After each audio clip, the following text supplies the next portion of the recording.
زہرا نگاہ 1937 میں حیدرآباد دکن میں پیدا ہوئی ہندوستان میں، اور آج کل کراچی میں ہیں۔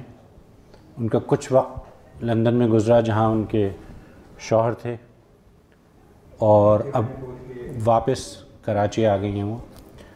تو ہم شروع کریں گے۔ دیوان تو ہم نے ان کا آدھا کر لیا تھا، لیکن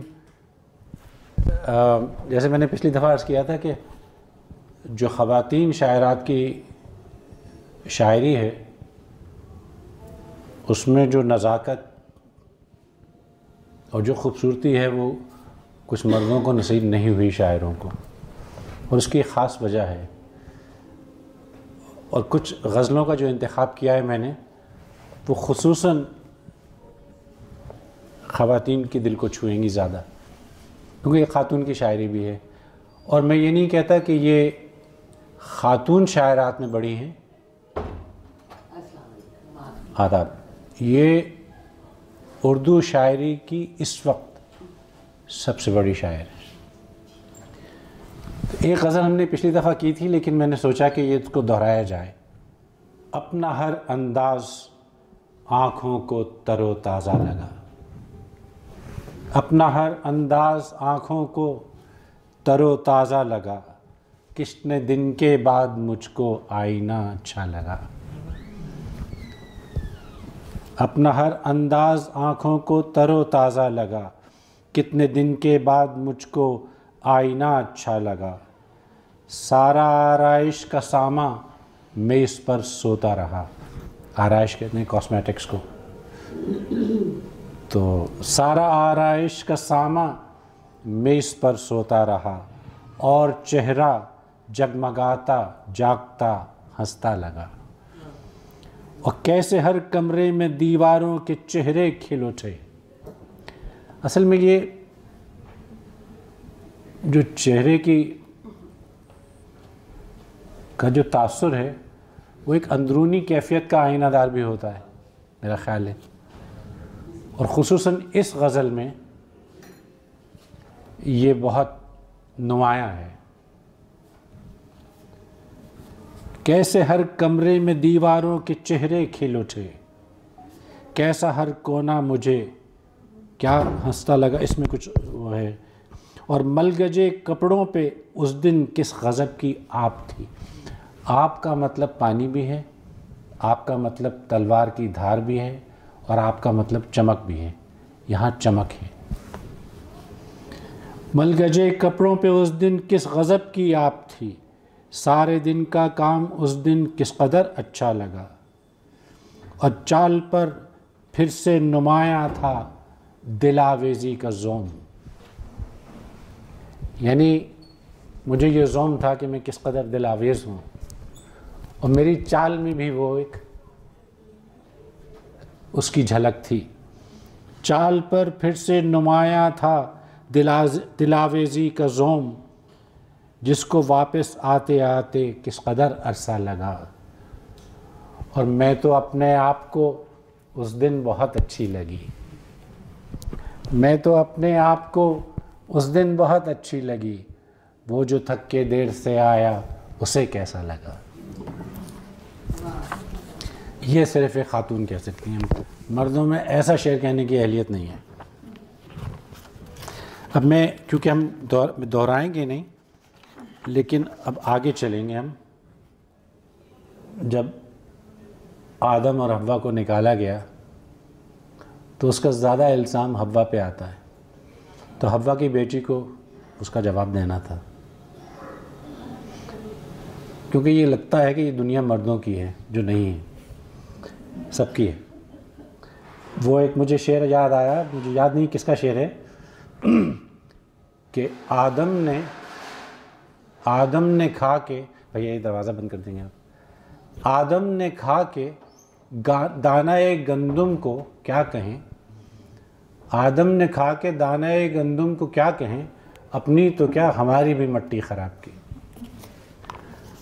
تو یہ ہے حوا کا بیان۔ تمہیں سیب کھانے کی ترغیب میں نے نہیں دی، وہ گیہوں کا دانہ میری دسترس میں نہیں تھا، میری سانپ سے دوستی بھی نہیں تھی، اگر دوستی تھی کسی سے وہ تم تھے، اگر کوئی اچھا لگا تھا وہ تم تھے۔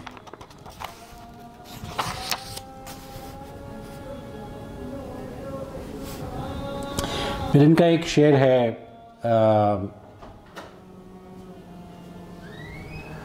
میں نے کچھ غزلیں نکالی ہیں، ایک آدھ شعر کو اچھا ہے تو وہ میں نے نکال لیا تھا، کہ آگے بڑھوں تو کوئی میرا منتظر نہیں، پیچھے مڑوں تو کوئی شناسا نہیں میرا، ایک کے گھر کی خدمت کی اور ایک کے دل کی محبت کی، ایک کے گھر کی خدمت کی اور ایک کے دل سے محبت کی، دونوں فرض نبھا کر اس نے ساری عمر عبادت کی، دست طلب کچھ اور بڑھاتے ہفت اقلیم بھی مل جاتے، ہفت اقلیم کہتے ہیں ساتوں آسمان، ساتوں جو ہیں، دست طلب کچھ اور بڑھاتے ہفت اقلیم بھی مل جاتے، ہم نے تو کچھ ٹوٹے پھوٹے جملوں ہی پہ قناعت کی، دست طلب کچھ اور بڑھاتے ہفت اقلیم بھی مل جاتے، ہم نے تو کچھ ٹوٹے پھوٹے جملوں ہی پہ قناعت کی، شہرت کے گہرے دریا میں ڈوبے تو پھر ابھرے نہیں، جن لوگوں کو اپنا سمجھا جن لوگوں سے محبت کی، شہرت کے گہرے دریا میں ڈوبے تو پھر ابھرے نہیں، جن لوگوں کو اپنا سمجھا جن لوگوں سے محبت کی، ایک دوراہا ایسا آیا دونوں ٹوٹ کے گر جاتے، بچوں کے ہاتھوں نے سنبھالا بوڑھوں ہی نے حفاظت کی۔ دیکھیے یہ زندگی کے جو روز پیش آنے والے جو وہ ہیں ان میں ہے یہ عطائے مہر ہیں، مہر کہتے ہیں وفا کو، محبت کو بھی کہتے ہیں، عطائے مہر ہیں نا مہربانیوں کے نہیں، جو زخم ہم کو ملے ہیں وہ دشمنوں کے نہیں اپنوں کے، عطائے مہر ہیں نا مہربانیوں کے نہیں،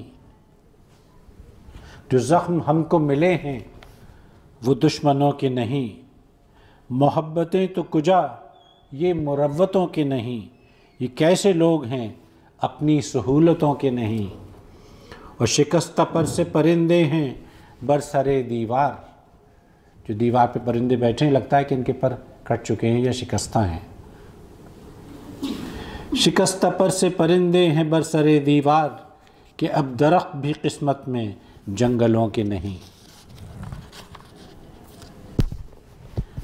ہزاروں ابو جہل، اتفاق سے یہ فال کی طرح آج نکلی ہے،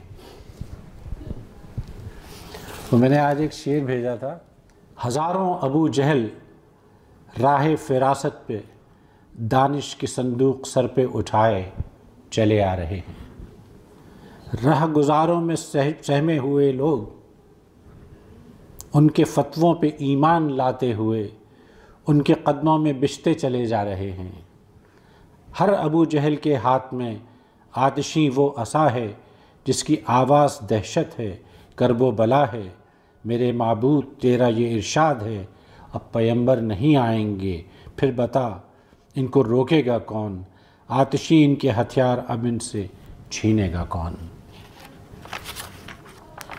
یہ غزل کے 2 شعر ہیں 3، کہ ہر راستہ راستہ تھا میرا، ہر راستہ راستہ تھا میرا، کس شانے پہ سر رکھا تھا میرا، when you have a shoulder to cry on، ہر راستہ اپنا راستہ لگتا ہے، ہر راستہ معاف کیجیے گا میں انگلش بولتا نہیں ہوں، لیکن ہر راستہ راستہ تھا میرا، کس شانے پہ سر رکھا تھا میرا، آئینہ مثال جس کو دیکھا چہرہ وہی لے گیا تھا میرا، اور اب مانتے ہو کہ بات سچ تھی، اب مانتے ہو کہ بات سچ تھی، کہنا تو برا لگا تھا میرا، کہنا تو برا لگا تھا میرا، اب مانتے ہو کہ بات سچ تھی، نہیں یہ وہم کہ تم نے کبھی سنا ہی نہیں، تمہیں یہ وہم کہ تم نے کبھی سنا ہی نہیں، دیکھیے اب یہ عام جو تعلقات ہوتے ہیں گھروں میں، ان کی بات چیت کا سا حال ہے بالکل، اور سادہ الفاظ میں تمہیں یہ وہم کہ تم نے کبھی سنا ہی نہیں، مجھے یقین کہ میں نے کبھی کہا ہی نہیں۔ تمہیں یہ وہم کہ تم نے کبھی سنا ہی نہیں، مجھے یقین کہ میں نے کبھی کہا ہی نہیں۔ جو بس میں ہوتا تو آگے پہنچ کے دکھلاتے، جو بس میں ہوتا تو آگے پہنچ کے دکھلاتے، گزرنے والوں نے رستہ ہمیں دیا ہی نہیں۔ یہ ایک نظم ہے، قرآن کی ایک آیت ہے جس کا ترجمہ ہے کہ اور پھر زندہ گاڑی جانے والی لڑکیاں تم سے اپنا حساب مانگیں گی کہ آخر ان کا قصور کیا تھا۔ اور آگے وہ کہتی ہیں کہ دل دریا سمندروں ڈوبے، کون دلاں دیاں جانے ہو۔ بیٹی کہتی ہے، اور یہ بیٹی اور ماں کا مکالمہ ہے۔ اب یہ بالکل صنف نازک کی چیز ہے۔ مائے نہیں، مرنے سے پہلے مجھ کو ایک جواب چاہیے، میرے پاس سمے تھوڑا ہے، پھر بھی مجھے حساب چاہیے۔ بابا نے جب تار کا پھندا دیا گلے میں ڈال، میں نے اپنے ہاتھوں سے خود توڑنا چاہا جال۔ تو کیوں ڈھونڈ کے رسی لائی، کیوں باندھے میرے ہاتھ، بابا کو تو یہ کرنا تھا، تو تو عورت ذات۔ مائے نی، مرنے سے پہلے مجھ کو ایک جواب چاہیے، میرے پاس سمے تھوڑا ہے، پھر بھی مجھے حساب چاہیے۔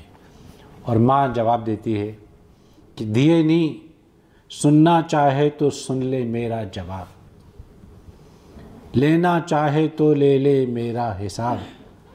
دھیے نی، جو میں تیرے پھندے تیرے ہاتھوں بیچ نہ آتی، پھر تو تجھ کو مرتے مرتے بڑی دیر لگ جاتی۔ سسک کے مرنے سے جلدی مر جانا اچھا، ایسے ہی جانا ٹھہرے تو جلدی جانا اچھا۔ ہاتھ کی رسی کنگن تیرے، گلے کا پھندا ہار، بابل تیرا دل دریاؤ بڑا ہی عزت دار۔ تیرے پاس سمے تھوڑا ہے، ڈولی لائے کہار، آ میں بند کروں تیری آنکھیں، ساجن کھڑے دوار۔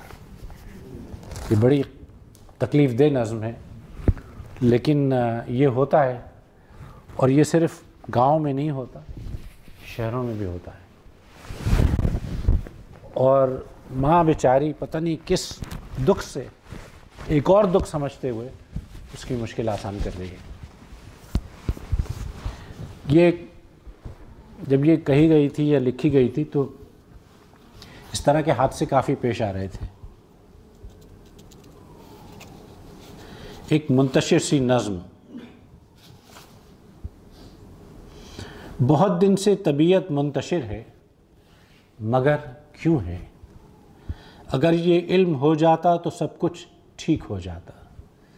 میں اپنے آپ سے اکتا گئی ہوں، ٹھیک ہے ایسا بھی ہوتا ہے، میں اپنے کام سے بھی تھک گئی ہوں، یہی لکھانا اور کیا، اب دل نہیں لگتا، میرے ہاتھوں میں آ کر سب کتابیں روٹھ جاتی ہیں، مضامین منہ چھپاتے ہیں، قلم کاغذ سیاہی سب مجھے آنکھیں دکھاتے ہیں۔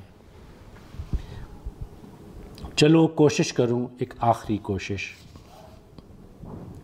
گزشتہ روز ایک خواب پریشاں میں نے دیکھا تھا، اسے منظوم کر ڈالوں۔ کہاں سے ابتدا ہو، کہیں سے بھی، بھلا خواب پریشاں کی کوئی تمہید ہوتی ہے، مگر میں دور کیوں جاؤں، میں اپنے شہر ہی سے نظم کا آغاز کرتی ہوں۔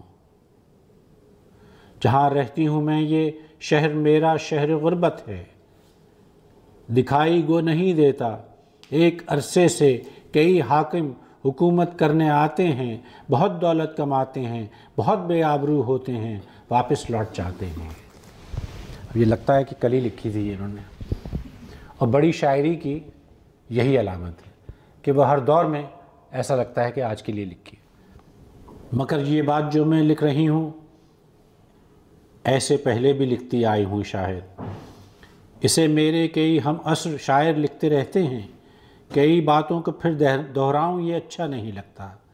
سنا ہے عمر بڑھ جائے تو باتوں کا تسلسل ٹوٹ جاتا ہے، سنا ہے عمر بڑھ جائے تو باتوں کا تسلسل ٹوٹ جاتا ہے، نئے قصے الجھتے ہیں، سنانا چاہتے ہیں جو اسی کو بھول جاتے ہیں۔ یہی دیکھو میں اپنے خواب کو منظور کرنے جا رہی تھی، گزشتہ شب یہ دیکھا تھا، ہمارے شہر میں ایک شور برپا تھا، نئے ناموں کی تختی لگ رہی ہے چوک میں اور شاہراہوں پر، ہمارے لوگ محو رقص ہیں زوم حفاظت میں، وہ سارے مست ہیں ایک شہر وحشت میں، مٹھائی بٹ رہی ہے جو کہ ہر موقع پہ بٹتی ہے، کوئی پھانسی پہ چڑھ جائے تو لڈو بانٹتے ہیں ہم، کوئی بے آبرو ہو کر چلا جائے تو بھنگڑا ناچتے ہیں ہم، وہی پھر واپس آ جائے تو لڈی ڈالتے ہیں ہم، کوئی پیچھے سے آ کر تخت کا حقدار ہو جائے دل ما شاد کہہ کے اس کا کہنا مانتے ہیں ہم۔ بھلا اس خواب کا ان حرکتوں سے کیا تعلق ہے، یہ کہنا چاہتی تھی میں۔ ہجوم فتح مندی میں مجھے بچے نظر آئے، وہ بچے جن کے لب پر دودھ کی افشاں چمکتی ہے، وہی بچے جو بستے تھام کر اسکول جاتے ہیں، وہ جن کے پھول جیسے پاؤں ہریالی کے بوسوں سے الجھ کر رقص کرتے ہیں، وہی بچے۔ یہ آج کل دیکھیے کتنا صادق آ رہا ہے ہر چیز پہ۔ یہ انہوں نے اب میرا خیال ہے 80 کے قریب ہوں گی، اور انہوں نے بلکہ زیادہ، یہ جب بڑھاپا کا احساس ہوا کہ یہ ہو رہا ہے، یہ مجھے نہیں معلوم کب لکھی انہوں نے، لیکن جتنی کہ گزار آئے ہیں اتنی نہیں باقی، جتنی کہ گزار آئے ہیں اتنی نہیں باقی، جی بھر کے جئیں اس کا سلیقہ نہیں آیا، بچپن کے کھلونوں کو کوئی توڑ گیا ہے اور ایسے کہ ٹکڑا کوئی بچنے نہیں پایا، حیران بڑے گھر میں کھڑی سوچ رہی ہوں اس پار یہ چھوٹا سا مکان کس نے بنایا۔ ہم اتنے بڑے بڑے مکان بنا لیتے ہیں اور پھر اکیلے رہ جاتے ہیں۔ وہ گھر، میں اس گھر کے مقابل کس طرح تنہا کھڑی تھی، وہ گھر جس گھر کا ایک ایک کونا مجھ کو یاد تھا، وہ آنگن جس کا ایک ایک ذرہ جگنو بن کے خوابوں میں چمکتا تھا، وہاں کے پیڑ پتھر کھڑکیاں زینے میرے ہمراز تھے اور ساتھ کھیلے تھے، وہی دالان جس میں گھنٹیاں چلتے ہزاروں میل میں نے گھٹنیاں چلتے میں ہزاروں میل میں نے طے کیے تھے، وہی کمرے، وہی مانوس دروازے جو مجھ سے ادکلی آنکھوں سے کہتے تھے ادھر آؤ ادھر آؤ، وہ سب چپ تھے۔ مگر یہ کیا ہوا اور کیوں ہوا تھا؟ میرا خوابوں میں ہنستا بولتا گھر کس طرح دھندلا گیا تھا، دروازوں سے بھری کچھ سیڑھیاں مردہ پڑی تھیں، سیاہی پوش دیواریں کہ جن کی گردنوں میں جھاڑیوں کے توق لپٹے تھے، وہ بل کہتا اتراتا ہوا زینہ کہیں غش کھا کے ایسے گر پڑا تھا کہ اٹھ نہ سکتا تھا، وہی کمرے، وہی مانوس دروازے، سبھی چپ تھے، اب ان آنکھوں پہ جانے جالے تن چکے ہیں، وہ سب دیمک کی قسمت بن چکے ہیں۔ مڑی تھی میں کہ چوکھٹ نے قدم پکڑے، لرزتی کانپتی آواز میں پوچھا کہاں سے آئی ہو اور کون ہو اور کاہے کو روتی ہو؟ کسی کو ڈھونڈتی ہو؟ کیا کسی کو جانتی ہو تم؟ ہمیں پہچانتی ہو؟ کس طرح پہچانتی ہو تم کہ اس سے قبل کوئی اجنبی ہم پر نہیں رویا؟ جو لوگ اپنے پرانے گھروں کو چھوڑ کے آئے ہیں ان کو اندازہ ہوگا کہ یہ کیا کیفیت ہے۔ اور یہ بھی کچھ عاجزی سا لگ رہا ہے کہ کیسے کیسے صاحب ثروت بکنے کو تیار ہوئے، جتنے کوچے تھے بستی کے سب بازار ہوئے، کیسی دعائیں کیسی صدائیں، جوگی چیلے پیر فقیر، تکیے خالی کر کر بھاگے شہر کے حصے دار ہو۔ بھئی یہاں کافی صوفی حضرات بیٹھے، لیکن میں نے کہا کہ ایک ہو جائے تو کوئی حرج نہیں ہے اس شعر کا۔ راہوار زیست، راہوار کہتے ہیں سواری کو، اور زیست کہتے ہیں زندگی کو۔ راہوار زیست یعنی زندگی کا جو رہوار ہے، وہ غالب نے کہا تھا نا کہ رو میں ہے رخش عمر کہاں دیکھیے تھمیں، کہ جو عمر کی سواری ہے معلوم نہیں کہاں دیکھیں کہ تھمتی ہے، نہ ہاتھ باغ پہ ہے نہ پا ہے رکاب میں، کہ چلے جا رہے ہیں لیکن ہمارا کچھ ہے نہیں۔ قضاء و قدر کا سلسلہ ہے یہ کہ رہوار زیست سست ہوا وقت تیز رو، زہرا نگاہ تم بھی چلو شام ہو گئی۔ یہ میں نے غلط پڑھا، رہوار زیست سست ہوا وقت تیز رو، زہرا نگاہ تم بھی چلو رات ہو گئی۔ اس نظم کا عنوان ہے کوما، یہ انگریزی کا لفظ ہے۔ یہ وہ نیند ہے عموماً جس سے لوگ جاگتے بہت مشکل سے ہیں۔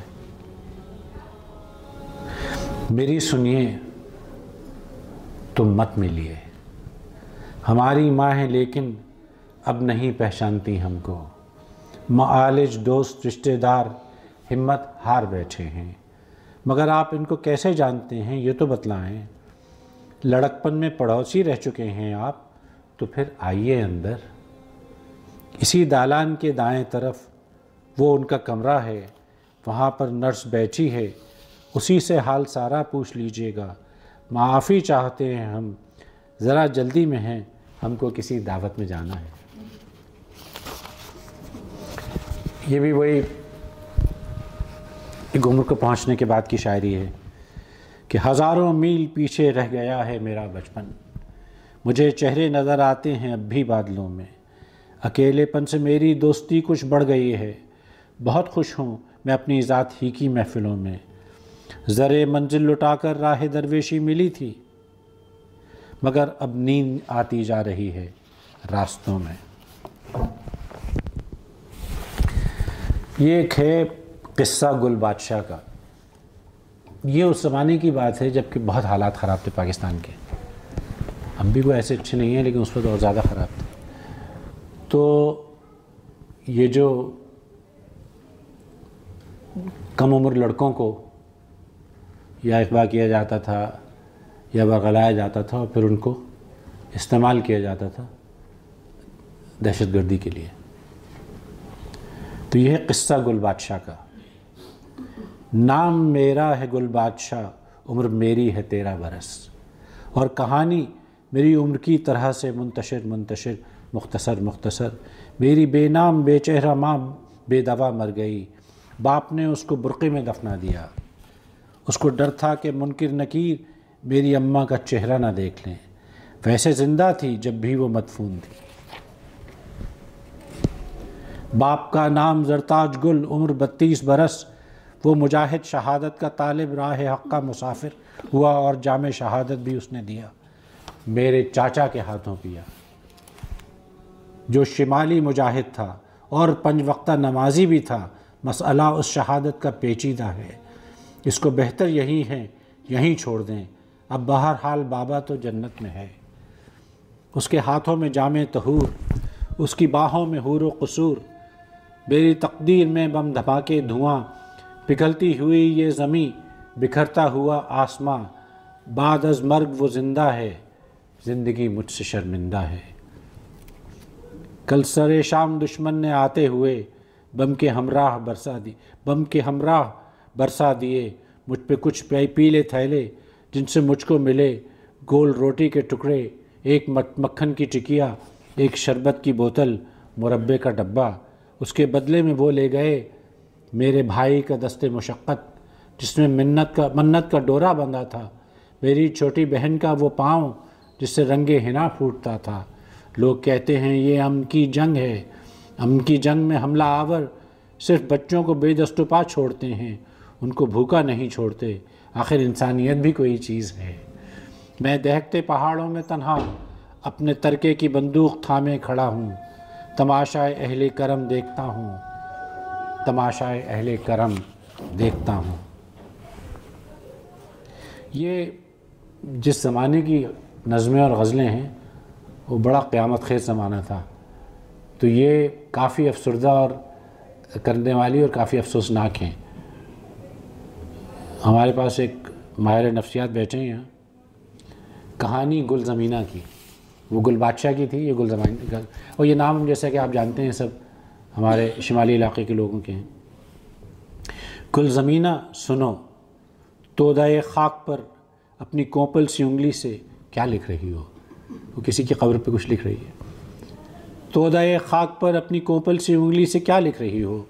گل زمینہ نے شربت بھری آنکھیں اوپر اٹھائیں اور کہنے لگی، کچھ ہی دن قبل یہ تودائے خاک ہی میرا اسکول تھا، میں نے اللہ کا نام یا حافظ اس کی دیوار پر لکھ دیا تھا، میرے کاغذ قلم اور کتابیں میرے کنبے کے ہمراہ سب مٹ چکے ہیں، میں یہاں روز آتی ہوں، اپنی یادوں کے بستے سے پچھلی سبق ڈھونڈتی ہوں، صفحۂ خاک پر ان کو لکھتی ہوں اور لوٹ جاتی ہوں، میری قسمت میں پڑھنا نہیں ہے، نہ ہوا، میرا آموختہ، میرا لکھنا تو جاری رہے گا۔ یہ غزل ہے اور بڑے میٹھے مہین نازک شعروں کی غزل ہے۔ دیر تک روشنی رہی کل رات، میں نے اوڑھی تھی چاندنی کل رات۔ اب چاندنی اوڑھنا جو ہے نا، اس کا تصور یہ ہر شخص کے بس کا روگ نہیں ہے۔ دیر تک روشنی رہی کل رات، میں نے اوڑھی تھی چاندنی کل رات، ایک مدت کے بعد دھند چھٹی، دل نے اپنی کہی سنی کل رات۔ یہ میں نے اصل میں 2 ہفتے پہلے کے لیے یہ شعر سنا تھا، یہ دھند چھٹ رہی تھی جب۔ ایک مدت کے بعد دھند چھٹی، دل نے اپنی کہی سنی کل رات، انگلیاں آسمان چھوتی تھیں، ہاں میری دسترس میں تھی کل رات۔ انگلیاں آسمان چھوتی تھیں، ہاں میری دسترس میں تھی کل رات۔ نسیان کہتے ہیں بھول جانے کو۔ اٹھتا جاتا تھا پردہ نسیان، ایک ایک بات یاد تھی کل رات، اور طاق دل پہ تھی گھنگروؤں کی صدا، طاق دل پہ تھی گھنگروؤں کی صدا، ایک جھڑی سی لگی رہی کل رات۔ جھڑی کہتے ہیں جب بارش برستی رہے بغیر رکے۔ طاق دل پہ تھی گھنگروؤں کی صدا، ایک جھڑی سی لگی رہی کل رات، جگنوؤں کے سے لمحے اڑتے تھے، جگنوؤں کے سے لمحے اٹھتے تھے،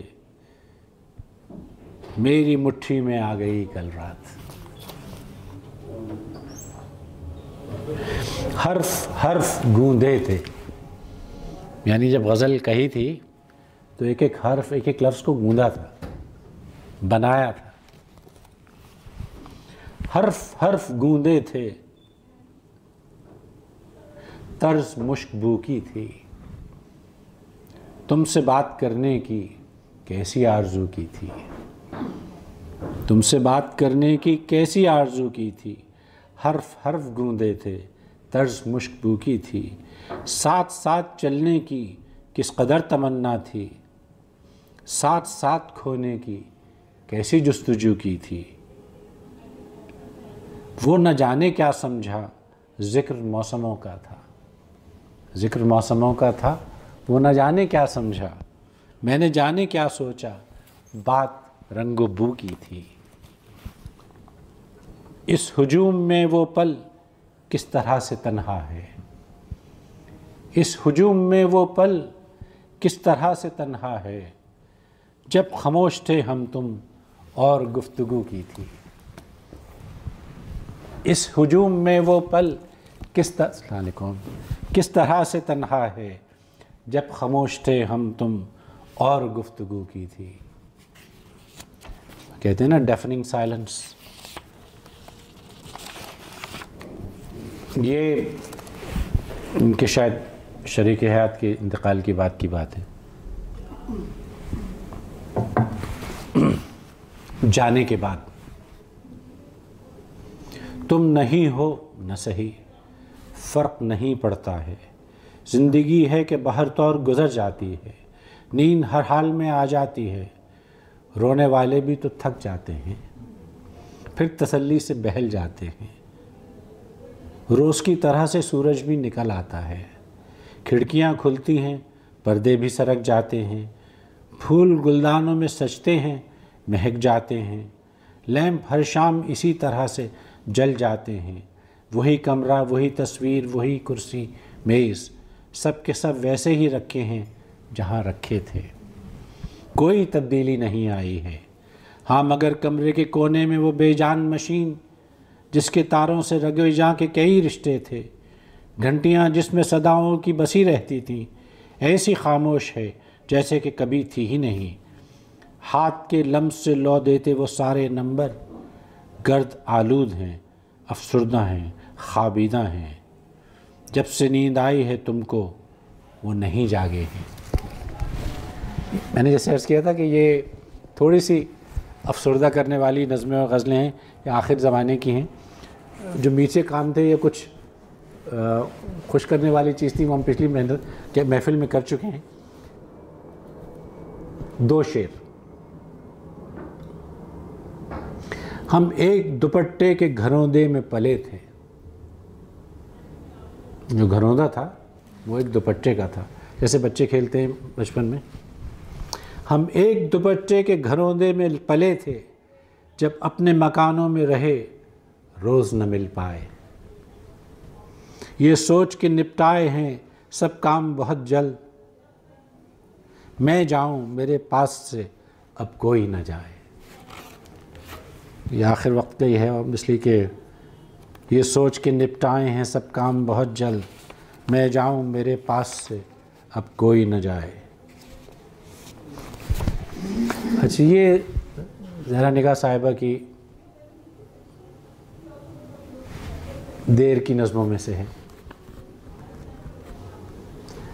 جیسے میں نے عرض کیا کہ اب ان کا انشاءاللہ ایک دیوان چھپ جائے گا شاید آئندہ 5-6 مہینے میں. معلوم نہیں آپ لوگوں میں سے کتنے لوگوں نے ان کا 3 سیشنز تھے جو اٹینڈ کیے کہ نہیں فیسٹیول میں. آپ نہیں؟ ہاں آپ کو تو میں نے دیکھا تھا، آپ کو بھی دیکھا تھا، آپ کو بھی آپ نہیں تھی. لیکن ویسی شخصیت اب نہیں ملے گی آپ کو. وہ تہذیب، وہ رکھ رکھاؤ، وہ نشست و برخاست، اور وہ جس کو اردو میں نکسک کہتے ہیں، جس کا کسی زبان میں ترجمہ نہیں ہو سکتا. کسی زبان میں وہ تہذیب ہی نہیں ہے کہ اس لفظ کا نکسک، ادب آداب کہہ لیجئے اس کو، اس میں سب کچھ آ جاتا ہے. پوری ایک تہذیب آ جاتی ہے، پوری ایک ثقافت آ جاتی ہے، پورا ایک رہن سہن آ جاتا ہے، رواداری آ جاتی ہے، بات کرنے کا طریقہ آ جاتا ہے. جی نکسک ہے وہ. جس راہ پر گامزن ہو، یہ اپنے آپ سے بات کر رہی ہیں. جس راہ پر گامزن ہو زہرا، سوچو تو سہولتیں بہت ہیں. اسٹینڈرڈ آف لیونگ تو بڑھ گیا ہے، کوالٹی آف لیونگ بڑھی ہے کہ یہ نہیں معلوم ہم کو. جس راہ پہ گامزن ہو زہرا، سوچو تو سہولتیں بہت ہیں. معیار زمانہ کے مطابق اطراف میں نعمتیں بہت ہیں. تنہائی سے ایسی کیا شکایت، اب اس کی بھی پڑ چکی ہے عادت. وہ لوگ کہاں ہیں جو تم کو ٹوکیں، دیکھو تو قدم سنبھل کے رکھنا. اب ٹوکنے والا نہیں ہے کوئی. وہ لوگ کہاں ہیں جو تم کو ٹوکیں، دیکھو تو قدم سنبھل کے رکھنا. اس راہ میں مشکلیں بہت ہیں. سب تم کو دعائیں دینے والے مٹی کی تہوں میں سو چکے ہیں. اب کوئی نہیں جو یہ بھی پوچھے، کیوں شعر نہیں کہا ہے کوئی. کچھ شعر پرانے ہی سناؤ، اچھا کوئی گیت گنگناؤ. اچھا، ان کی آواز ماشاءاللہ بہت خوبصورت ہے.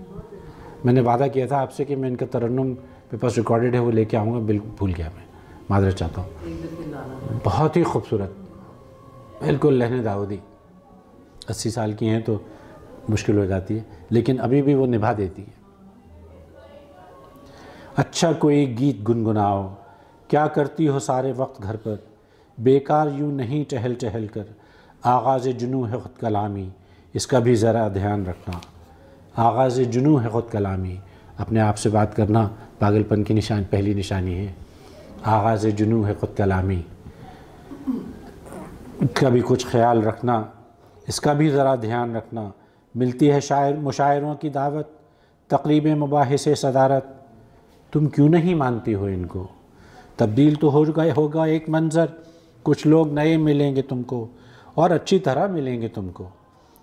بیکار بہانے ڈھونڈتی ہو، ہر وقت ہی جھوٹ بولتی ہو۔ کہتے ہیں نا کہ اب دل نہیں چاہ رہا، تھک گئے، نہیں جا رہے، کون تیار ہو؟ آنگن میں ذرا ٹہل کے دیکھو، باہر بھی ذرا نکل کے دیکھو، اس گونجتی جاگتی سڑک پر جاؤ تو کہیں پہ موڑ ہوگا، اس موڑ پہ کہیں رک کے دیکھ لینا، ایک راستہ ناگزیر ہوگا۔ اوڑے کوئی سو رہا ہے سر پر، اس پر سرسبز سی ممتا کی چادر، پھر اس کے قریب ہی کہیں پر مہکی ہے وفائے خواہرانہ، اور اس سے ذرا سی دور ہٹ کر سویا ہے کوئی لیے خزانہ۔ لمحوں کی دہکتی چاندنی میں لہجوں کی نکھرتی روشنی بھی، کہنے کو یہ سب کہیں نہیں ہے، سوچو تو یہ سب یہیں کہیں ہے۔ یہ لوگ تو ملتے ہی رہیں گے، یہ زخم جو سانس کے قری ہیں، یہ زخم تو رشتے ہی رہیں گے۔ تم قید سے ان کی باہر آؤ، اپنے آپ کو امید بھی دلا رہی ہیں، ہمت بھی باندھ رہی ہیں۔ تم قید سے ان کی باہر آؤ، جتنی بھی ہے زندگی نبھاؤ، یہ لفظ جو دوست تھے تمہارے، یہ آج بھی تم کو چاہتے ہیں۔ چلمن سے سفید کاغذوں کی یہ اب بھی تمہیں پکارتے ہیں۔ پردہ تو ہٹاؤ سامنے سے، دھندلا سہی منظروں کا چہرہ، لیکن اس دھند میں سڑک پر تارا سا کہیں چمک رہا ہے۔ ایک سانولی منحنی سی لڑکی، جن کو اپنا جوانی یاد آ رہی ہے، کندھے سے لگائے اپنا بستہ، اس اسکول کی بس کی منتظر ہے۔ ماں باپ نے سوچ کر سمجھ کر نام اس کا بھی زہرا رکھ دیا ہے۔ خوشبو سے موتیا معطر، چمپا نے بھی سر اٹھا لیا ہے۔ یہ آخری ان کی 2 چیزیں ہیں، اس کے بعد جیسے کہ وعدہ ہے مولانا روم کی غزل اور اس کا ترجمہ میں آپ کو سناؤں گا۔ پکے کاغذ پر مہر لگی، اس کا نام ہے ایجاب و قبول۔ ایجاب کہتے ہیں پوچھنا اور قبول اس کو کرنا، نکاح۔ آپ نے ان کی وہ نظم تو سنی ہوگی، ملائم گرم سمجھوتے کی چادر۔ یہ اصل میں چادر شادی کے انسٹیٹیوشن پہ ہے کہ ملائم گرم سمجھوتے کی چادر، یہ چادر میں نے برسوں میں بنی ہے، کہیں بھی سچ کے گل بوٹے نہیں ہیں، کسی بھی جھوٹ کا ٹانکا نہیں ہے۔ اسی سے ہم بھی سر ڈھک لیں گے اپنا، اور بچھا لیں گے تو بن جائے گا بستر، اور کیا ہے کہ بن جائے گا آنگن، مجھے یاد نہیں ہے اس میں ہے وہ، لیکن تلاش کرتے میں وقت لگے گا، تو وہ بھی اسی مضمون میں ہے، اور یہ ہے ایجاب و قبول۔ پکے کاغذ پہ مہر لگی ہے، 2-4 نے آ کے گواہی دی۔ پکے کاغذ پہ مہر لگی، نکاح نامہ، 2-4 نے آ کے گواہی دی، کچھ لوگوں نے پھر یہ بھی سنا، ہاں میں نے تم کو قبول کیا۔ وہ تنہا بیٹھی کمرے میں یہ سوچ رہی ہے رہ رہ کر۔ یہ بھی بات ہے کہ جب یہ سب ہو رہا ہوتا ہے تو بیچاری کمرے میں بیٹھی ہوتی ہے۔ باتیں تو ان سے کر لوں گی، پر ان کو دیکھوں گی کیوں کر؟ کیونکہ جب ان کے زمانے میں شادیاں ہوتی تھیں تو حالات مختلف تھے۔ باتیں تو ان سے کر لوں گی، پر ان کو دیکھوں گی کیوں کر؟ لفظوں میں جھوٹ پنپتا ہے اور آنکھوں سے یہ ڈرتا ہے۔ تن من کے جھوٹے دھندوں میں بس آنکھیں سچی ہوتی ہیں۔ آنکھیں ملانا آسان کام نہیں ہے۔ تن من کے جھوٹے دھندوں میں بس آنکھیں سچی ہوتی ہیں، جو ہرگز جھوٹ نہیں کہتی، جو ہرگز جھوٹ نہیں سہتی، جو ہرگز جھوٹ نہیں کہتی، جو ہرگز جھوٹ نہیں سہتی۔ کوئی تھی، یہ ساری آپ بیتی ہے تقریباً. میں جو لوگ پہلی دفعہ آئے ہیں اس دفعہ میں ان سے یہ وعدہ کر رہا ہوں میں یہ احتیاطاً ساتھ لے آؤں گا، اور اگر آپ لائے تو ان کی کچھ ایسی چیزیں جو انتہائی خوبصورت ہیں. اور جیسے میں نے پہلے عرض کیا تھا مردوں میں صلاحیت نہیں ہے ایسی شاعری کرنے کی، وہ آپ کو سننا ہے، تو وہ میں لے آؤں گا احتیاطاً. اگر آپ لوگ آئے تو وہ میں آپ کو کچھ میں سے سنا دوں گا، کیونکہ ان کا دیوان یہ والا تو ختم ہو چکا ہے، تو ہمیں یہ بھی فیصلہ کرنا ہے کہ اگلے شاعر کون ہوں گے. کوئی تھی شعاؤں میں ستارہ دیکھتی تھی، سویرے اٹھ کے چہرہ دیکھتی تھی. نہیں تھی ماہ رو پر اپنے رخ پر، یعنی اس کا چاند کا سا چہرہ نہیں تھا لیکن اپنے چہرے پر. نہیں تھی ماہ رو پر اپنے رخ پر، ذہانت کا اجالا دیکھتی تھی. شمار اس کا نہ تھا اہل نظر میں، مگر اچھوں سے اچھا دیکھتی تھی. لکیروں میں چھپے تھے چاند سورج، وہ مٹھی کھول کیا کیا دیکھتی تھی. وہ دیکھتے ہیں نا چاند سورج، لکیروں میں چھپے تھے چاند سورج، وہ مٹھی کھول کے کیا دیکھتی تھی. وہ نقشے پا سے تھوڑی منحرف تھی، بہت ہی صاف رستہ دیکھتی تھی. خیال آتے تھے اس تک گنگناتے، سروں سے مل کر مکھڑا دیکھتی تھی. دیکھیے مکھڑا کسی گیت یا غزل کے پہلے لفظ کو بھی مکھڑا کہتے ہیں. تو انہوں نے کیا خوبصورت سر کے ساتھ ملایا ہے اس کو کہ خیال آتے تھے اس تک گنگناتے، سروں سے مل کے مکھڑا دیکھتی تھی. کبھی مصرے سجاتی تھی اٹھا کر، کبھی اشعار زندہ دیکھتی تھی. کھلی جاتی تھی کلیوں کے بہانے. ہائے ہائے ہائے، یعنی کھلتی تھی کلیوں کی طرح، کھلی جاتی تھی کلیوں کے بہانے. ہوا سے اپنا رشتہ دیکھتی تھی. بڑی خوش چشم تھی گلشن تو گلشن، وہ صحراؤں میں سبزہ دیکھتی تھی. کیونکہ خوش چشم کا مطلب ہے کہ اچھی آنکھیں ہونا، اچھا دیکھنا، آئی آف دا بیہولڈر، کہ وہ صحراؤں میں بھی سبزہ دیکھتی تھی. بڑی خوش چشم تھی گلشن تو گلشن، وہ صحراؤں میں سبزہ دیکھتی تھی. در مہر و محبت اس پہ وا تھے، یعنی مہر اور محبت اور وفا کے دروازے جو تھے وہ اس پہ کھلے ہوئے تھے. وہیں سے سب علاقہ دیکھتی تھی، یعنی ہر چیز کو دیکھتی تھی مہر و محبت کے آئینے میں. در مہر و محبت اس پہ وا تھے، وہیں سے سب علاقہ دیکھتی تھی. بہت دن سے نہیں دیکھا ہے اس کو، وہ جس کو ساری دنیا دیکھتی تھی. بہت دن سے نہیں دیکھا ہے اس کو، وہ جس کو ساری دنیا دیکھتی تھی. اور آخری ان کا شعر کر کے میں بند کرتا ہوں کہ جس آئینے کو جلا میرے خد و خال نے دی. جلا کہتے ہیں چمک، دوبارہ اٹھانا بھی اور اس کو دوبارہ سے زندگی دینا. جس آئینے کو جلا میرے خد و خال نے دی، وہ آئینہ تو میرے عکس ہی سے ٹوٹ گیا.